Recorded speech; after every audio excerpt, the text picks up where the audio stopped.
Hi everyone, welcome back to Vipersight. Today, we'll be talking about the second extreme trial, Zoraal.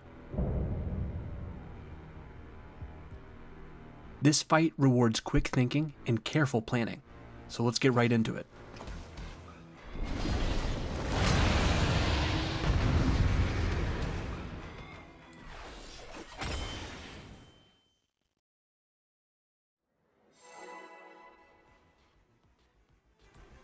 We're going to start with a standard opener.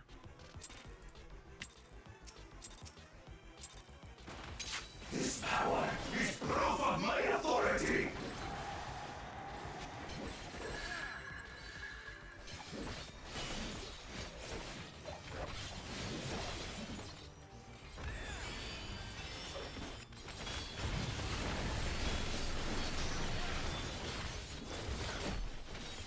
For this first mechanic, I like to use Dreadwinder and True North and complete the combo while I read the mechanic.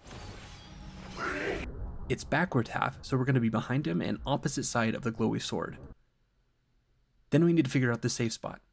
Since that line to the right is close, we need to go away from the boss, which means we need to use a coil to maintain uptime and not get hit by the mechanic.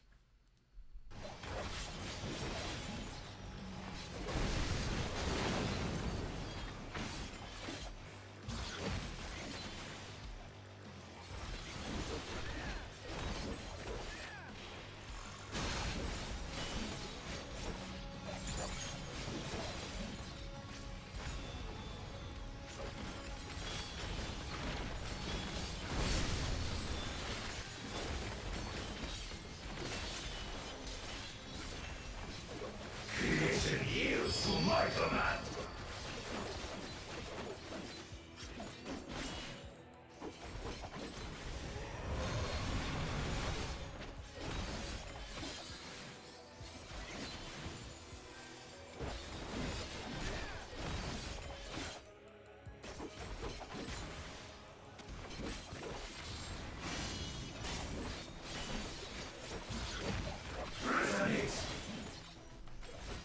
Reading this mechanic can be tricky, but I'll break it down how I do it. First, I find the middle squares, and then the other middle squares on the other side. Whichever's safe, I move to. In this case, none of the middle squares are safe, therefore I know the sides are safe. And so I'll just go to the safe side where he's not cleaving.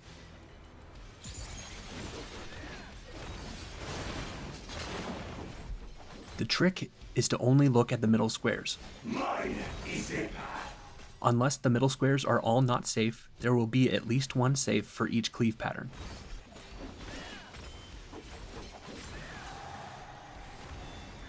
For this mechanic, find where the blade is coming down.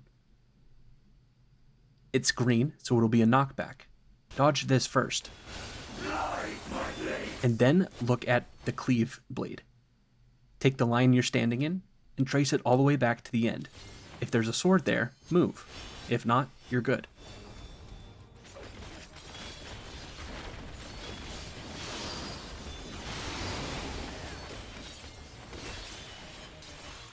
All is mine to make and unmake!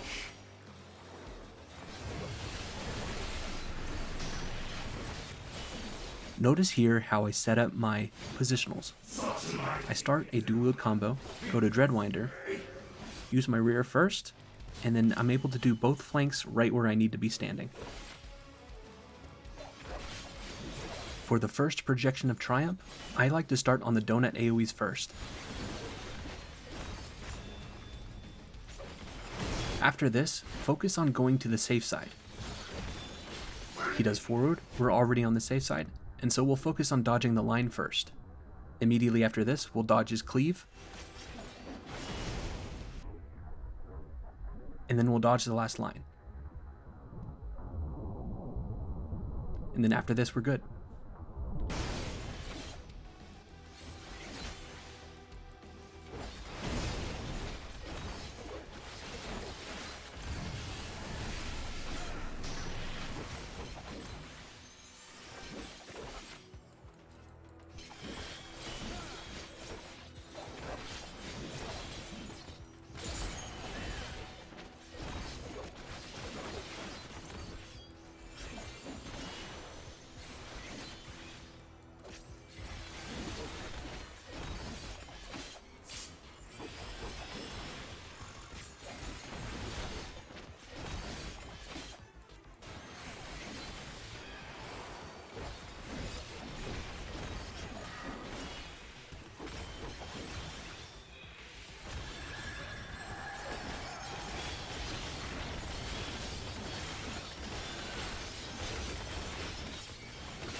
For this next phase, I like to have one coil and one Dreadwinder going into enumerations.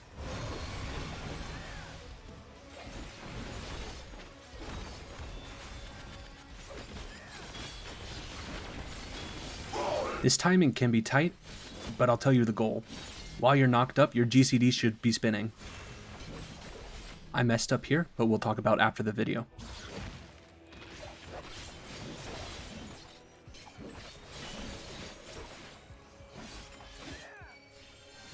Keep an eye on those two coils. They're used specifically for delaying a positional. It's within reality.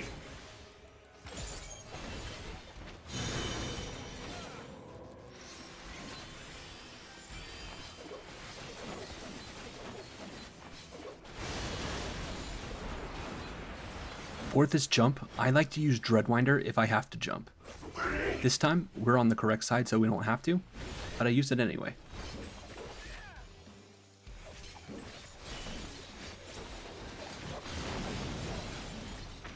No mercy. This 6-minute burst for Viper honestly sucks. The way I like to do it is send Reawaken early. This will put the first Ouroboros under buffs.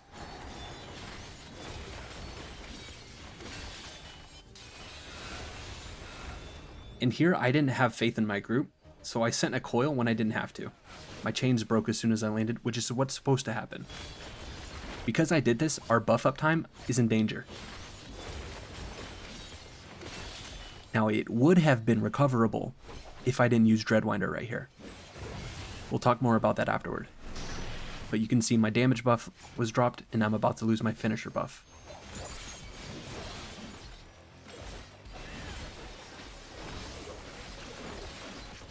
For the second projection of Triumph, I like to start on the point blank AoE side.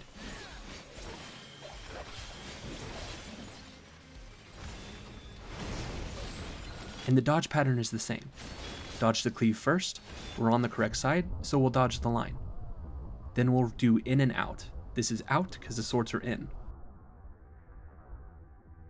And then as soon as we're there, we're going to dodge the next line. It's point blank AoE, so we'll go in between her. I almost mess up here. I should have been a lot more forward in line with the circles. I almost got cleaved by 2 and died. And then finally we'll dodge the last line.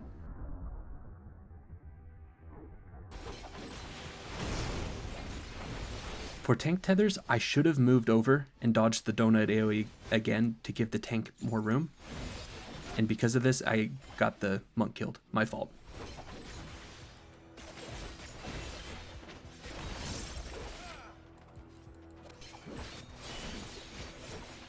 Now, rotationally, I should have sent my second Reawaken here because we'll have enough for 2 in this odd minute phase. If this fight were purely full uptime, I would have overcapped. But because of the 2 knockups from the 6-minute burst, we end up being okay. Part of the reason I did this is because most of my kill times have been just after the 8-minute burst starts, and so having 3, I could just send all 3.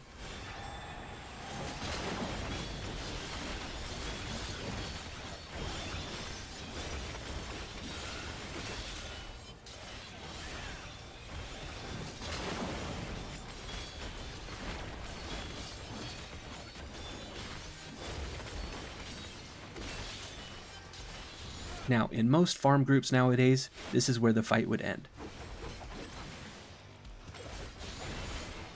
Your rotation at the end of a fight should have as little gauge left as possible and as little rattling coils left as possible. Get those out before the fight ends.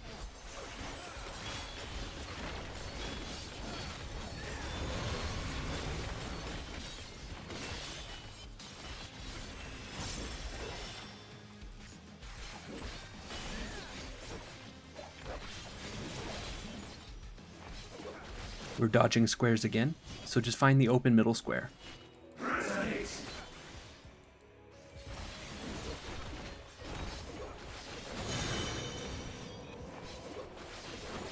We choose the southern half. And then the monk bead here which cut short my last reawaken, but it's fine.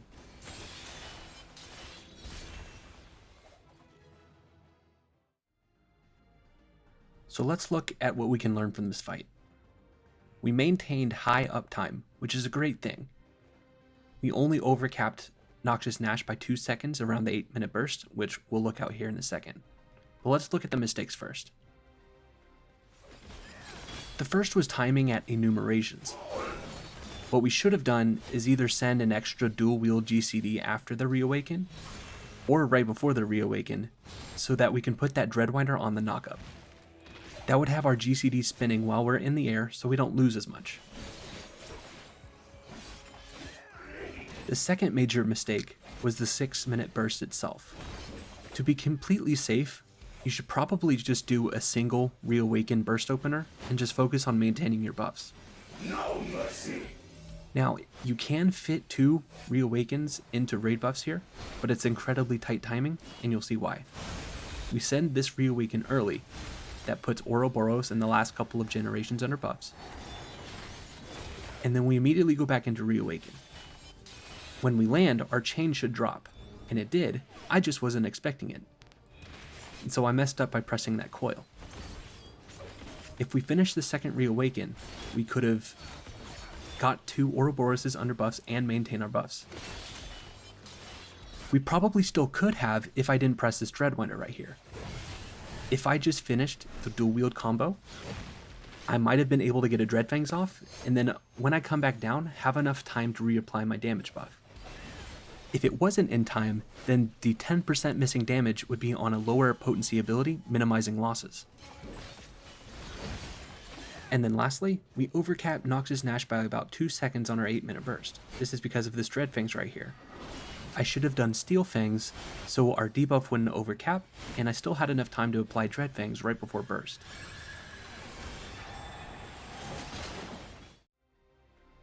That's it for this week. Thanks for watching, and I hope you learned something. Next week, we'll look at the Arcadian normal raids and speculate Savage mechanics and how they may affect Viper. From what I've seen, it'll probably be honeybee bullshit.